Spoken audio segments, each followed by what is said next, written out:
Hello CA final students, आज मैं आपके साथ ऑडिट आंसर्स दिखते कैसे हैं वो टिप्स एंड ट्रिक्स डिस्कस करने जा रहा हूं। How to write audit answers in CA final. ठीक है, I will be sharing 5 tips with you in detail. अच्छे से समझाऊंगा, ध्यान से मेरी बातों को सुनना। ऑफ कोर्स जो भी मैं बोलने जा रहा हूं it is going to help you. At least तुमको इससे 15 से 20 मार्क्स का बिल्कुल फर्क पड़ेगा। ओके, मैं एक बात एकदम शुरू में क्लियर कर देना चाहता हूं। ऑडिट पेपर जो अपने ग्रुप 1 में आता है उसको अपने paper number 6 integrated business solutions वाला जो पेपर होता है ना, आईबीएस पेपर, उससे कंपेयर नहीं कर सकते। आईबीएस पेपर में क्या होता है, आपको कंसेप्ट पता है, आप जो तो अपने भाषा में लिखो कोई दिक्कत नहीं है, बिकॉज बनाने वाला जो क्वेश्चन पेपर है उनके पास भी कोई स्ट्रक्चर्ड सेट आंसर नहीं जो किसी बुक से उठाया हो। तो हर स्टूडेंट का आंसर डिफरेंट होगा और हर स्टूडेंट की कॉपी को इंडिपेंडेंटली इवैल्यूएट किया जाएगा। तो वहाँ लैंग्वेज कैसी भी हो फर्क नहीं पड़ता। लेकिन ऑडिट में ऐसा नहीं है। ऑडिट में जो भी क्वेश्चन सेट होते हैं उनका आंसर्स आप समझ लो, मतलब मैं सारे डिस्क्रिप्टिव 70 मार्क का जो पूरा डिस्क्रिप्टिव होता है ना, 70 मार्क का डिस्क्रिप्टिव, उस पूरे डिस्क्रिप्टिव में अलग अलग वैरायटी के क्वेश्चन को कंसिडर करते हुए बोल रहा हूँ। आप समझ लो 70% ऐसा है जो आईसीआई की टेक्स्ट बुक से उठाई हुई लैंग्वेज रहेगी। तो अगर वो लैंग्वेज मैच नहीं करती है तो नंबर कटते हैं। तो 100% ये आईबीएस के साथ मैच नहीं करता। आईबीएस में पेपर करेक्शन उस तरह से इजी है, ऑडिट में उस तरह से हार्ड है कि इनको लैंग्वेज वही चाहिए। ओके, तो अब हम लोग क्या करें सर, बिकॉज एग्जैक्ट लैंग्वेज तो इम्पॉसिबल है याद करना। तो क्या कर सकते हैं, नंबर 1 फर्स्ट टिप है, अंडरस्टैंड व्हाट आईसीएआई वांट्स। ठीक है, एक तो सबसे पहले ये समझें कि आईसीए को क्या नहीं चाहिए। उनको स्टोरी टेलिंग नहीं चाहिए। majority स्टूडेंट क्या करते हैं, गोल गोल क्वेश्चन को घुमाने लग जाते हैं, स्टोरी टेलिंग करते हैं और उनको उस टॉपिक रिलेटेड जो जो रैंडम थ्योरी आता है वो सब वहाँ पे वो डंपिंग करना चालू कर देते हैं। नो फालतू का story, no dumping of extra theory. ठीक है, आपको एकदम क्लैरिटी मेंटेन करनी है, कॉन्सेप्ट क्लैरिटी। हो सके तो करेक्ट, अगर स्टैंडर्ड्स और ऑडिटिंग से रिलेटेड तो ऐसे का रेफरेंस देना है। प्रॉपर ऑडिटिंग लैंग्वेज यूज करो, प्रोफेशनल लैंग्वेज से मार्क्स फर्क पड़ता है। मैं भी दिखाऊंगा तुमको आगे एग्जांपल। एक लॉजिकल स्ट्रक्चर रहे तुम्हारे आंसर में और उसका application vis-a-vis the case study. तो जो नहीं करना वो ज्यादा इंपॉर्टेंट है। डोंट डू फालतू का स्टोरी टेलिंग एंड फालतू का थियरी डंपिंग। नाउ नंबर 2, ये सबसे बड़ा स्टेप है, इसके अंदर 5 स्टेप्स हैं। Golden structure for audit answers. Number 1, try to give a heading. जैसे मेरे जो क्वेश्चन बैंक्स होते हैं, तुम देखोगे मेरे क्वेश्चन बैंक में हर क्वेश्चन को ना मैं हेडिंग देता हूँ। क्वेश्चन बैंक में हर चैप्टर के पहले पूरा एक चार्ट रहता है जहाँ बताया हुआ है कि इस चैप्टर में 50 क्वेश्चन है, उनका टाइटल ऐसे ऐसे है, और हर क्वेश्चन में भी टाइटल डालता हूँ। तो अपने आंसर में वो टाइटल डालो कि भाई ये मेन थीम है इस पूरे आंसर का। तो गिव इट अ हेडिंग, जैसे audit procedures for inventory valuation, audit reporting under कारो क्लॉज नंबर जो भी है, 1 है, 2 है, 21 है, जो भी वो मेंशन करो। तो गिव इट अ हेडिंग। उससे क्या होता है, इमीडिएटली आपने एग्जामिनर को कॉन्फिडेंस दे दिया कि आपकी कॉन्सेप्ट क्लैरिटी बहुत क्लियर है कि टॉपिक कहाँ से उठाया गया है। ओके, हाँ, लेकिन मेरा यहाँ पर एक एक्स्ट्रा पॉइंट ये है कि अगर आप श्योर नहीं हो कि सर टॉपिक पर्टिकुलरली किसी टॉपिक को बिलोंग करी, मैं हेडिंग आइडेंटिफाई नहीं कर पा रहा हूँ, तब आप मल्टीपल हेडिंग्स यूज कर लो। अगर आपको लगता है कि क्वेश्चन सर इसमें भी जाएगा, उसमें भी जाएगा, उसमें जाएगा, तो 2-3 हेडिंग भी आप डाल सकते हो, कोई दिक्कत नहीं है। But please give a heading to your answer. Second, if important, code the relevant standards on auditing. कुछ कुछ जगह पे सेक्शंस भी होते हैं, जैसे 143 का 12 फ्रॉड रिपोर्टिंग का सेक्शन होता है, 143 का 3 का आई इंटरनल फाइनेंशियल कंट्रोल का सेक्शन होता है। तो कुछ कुछ जगह आपको सेक्शन नंबर्स होंगे, वरना मेजॉरिटी जगह कोशिश होती है कि स्टैंडर्ड्स ऑन ऑडिटिंग के नंबर है। तो ऐसे का नंबर लिखना जरूरी है। अच्छा, ऐसे का जो नाम आप लिखते हो ना वो पूरा लिखना जरूरी नहीं है, उसमें एक दिक्कत होती है। जैसे फॉर एग्जाम्पल एस पर ऐसे 501, पूरा नाम audit evidence specific considerations for selected items, तुम इसके बदले छोटा करो audit evidence for selected items, वो चलेगा, no problem. Number should be right ऐसे 501 dash audit considerations for specific item या audit evidence for specific items, ऐसा चलेगा। नंबर 3, कॉन्सेप्ट को समझाओ। जिस टॉपिक पे बेस्ड है उसकी थ्योरी लिखो, उसके कॉन्सेप्ट को लिखो। अब इसका कोई स्टैंड, यहाँ पे स्टूडेंट बोलता है सर कितने लाइन का, 5 लाइन, 10 लाइन, 15 लाइन, कितना? अब ये एक्चुअली टॉपिक पे डिपेंड करता है। हर टॉपिक की साइज अलग होती है। All topics don't have equal size. Marks से फर्क नहीं पड़ता। कभी कभी 4 मार्क की टॉपिक है पर उसका राइटअप छोटा सा है, कभी कभी बड़ा भी होता है। तो ये तो length varies from topic to topic, वैसा है। Number 4, apply to the case study. Audit के आंसर्स में बहुत ज़्यादा वो लोग केस स्टडी के साथ रिलेट करके दिखाते हैं कि इस केस स्टडी में ऐसा ऐसा ऐसा हुआ, और उसमें थ्योरी भी मिक्स कर देते हैं ताकि वो डिट्टो सेम सेम ना लगे। And then you give a proper conclusion towards the end, 2 line का एक कंक्लूजन बोल के हट जाओ। अच्छा, कई बार क्या होता है ये नंबर 4 नंबर 5 मिक्स हो जाता है, मतलब जब आप केस एनालिसिस करते हो उसी के साथ साथ कंक्लूजन भी नीचे आ जाता है।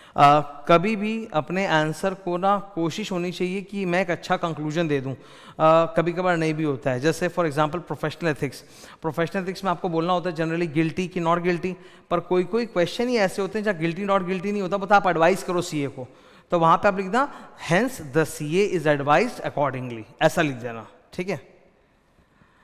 प्रेजेंटेशन टेक्निक्स, अब नंबर 3 पे आते हैं। Presentation techniques that increases marks.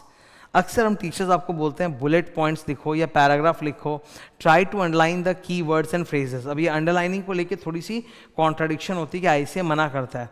मैं बोल रहा हूँ अगर तुम ऑनेस्ट हो और सही तरह से कर रहे हो तो उनको दिक्कत नहीं होगी। फॉर एग्जाम्पल मैं जिस रंग के पेन से, जिस पेन से मैं लिख रहा हूँ, ठीक है, suppose black ballpoint pen से मैं आंसर लिख रहा हूँ, तो उसी से मैं अंडरलाइन कर दूंगा हल्का सा, बहुत ज़्यादा नहीं करूँगा। जैसे मेरी बुक में बहुत ज़्यादा अंडरलाइनिंग और रेड रेड रहता है, उतना नहीं, बस जो एकदम कम कम करने की कोशिश करनी, नहीं तो फालतू का ये होगा ना कि आप भिदका दोगे, सामने वाले को इरिटेट कर दोगे। तो 2-3 लाइन जो आपको बहुत इंपॉर्टेंट लगे अंडरलाइन कर दो, ठीक है। तो अंडरलाइन कर दो।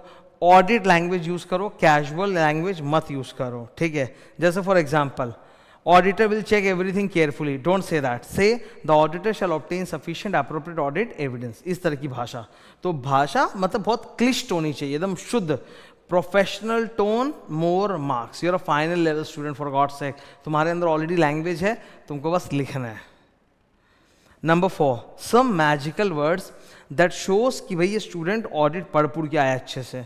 शैल, required to, sufficient appropriate audit evidence, professional scepticism, reasonable assurance, material misstatement, those charge with governance, TCWG भी चलेगा, आईएफसी एटसेट्रा। ये सब ऑडिट के जार्गन्स हैं, ट्राई टू यूज देम, ठीक है। जितना ज़्यादा इनको यूज़ करोगे तुम्हारा आंसर उतना ज़्यादा ऑडिट के सजेस्टेड आंसर की लैंग्वेज के साथ मैच करना स्टार्ट हो जाता है, ओके। और ये बहुत आसान है, डिफिकल्ट नहीं है। जब हम लोग लगातार पढ़ के जाते हैं 30 आवर्स, एग्जाम के पहले जो 30 आवर्स का गैप है उसमें अगर एक स्टूडेंट लगातार रिवाइज करके जाता है तो आप देखोगे ये सब वर्ड्स अंदर घुस जाता है और वो निकलता है फिर एग्जाम हॉल में जाके। Last, time management strategy. 30 mark का एमसीक्यू 1 आवर के अंदर या उससे कम में हो जाना चाहिए, और 70 मार्क का डिस्क्रिप्टिव आपको पूरी जान लगानी कि 2 आवर्स में कंप्लीट करो, मतलब हाथ रॉकेट की तरह चलाओ भाई।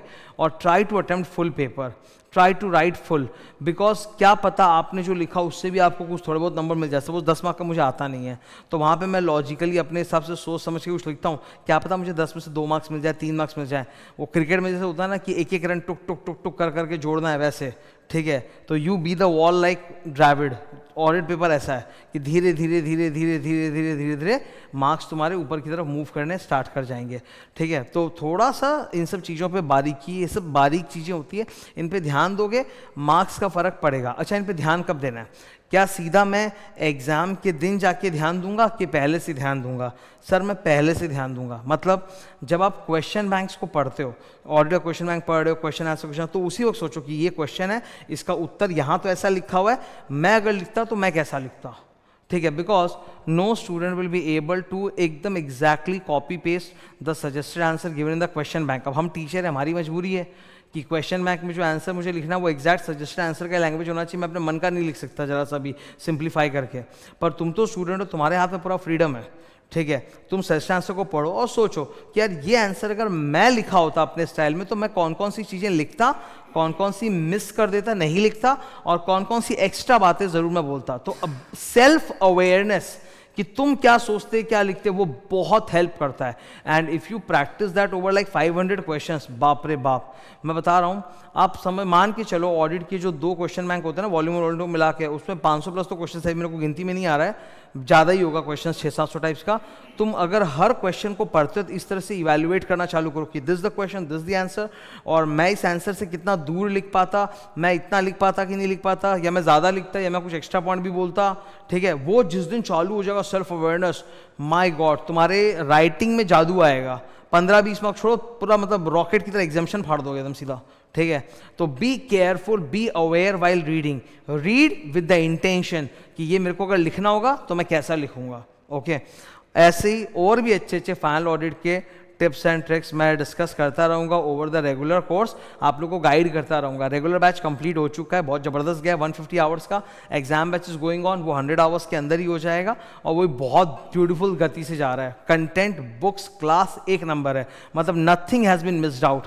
एक बार you study from my classes, my books, आपको ICA का मैथ देखना भी नहीं होगा। 100% कवरेज है।